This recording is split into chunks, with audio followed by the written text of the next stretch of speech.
In an effort to bring you more to every story following this case, one of the big questions is why did it take so long before any sort of alert was issued? KREM 2's Christian Garza live in the newsroom tonight with more on what Washington State Patrol takes into consideration before sending out an alert. Christian?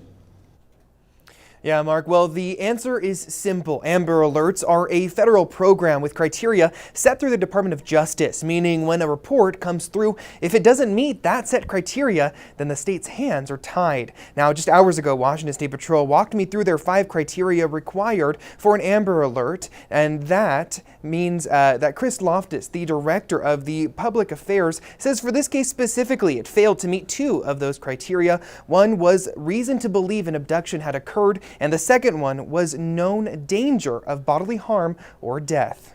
Great evil befell these little girls, and so anyone who assumed differently was in error. But we had no reason to assume differently.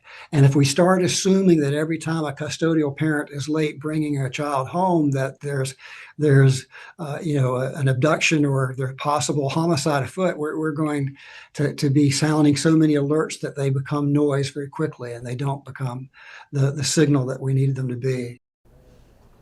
Loftus says all these reports across the state go through a missing and unidentified persons unit to see if it meets the criteria before it is escalated to an Amber Alert. A day after the initial Amber Alert request, WSP issued the Endangered Missing Persons Alert, which acts as a catch-all alert for anyone who can't help themselves. Now, the main difference between the Amber Alert and the EMPA is that the EMPA won't send those ringing mass notifications.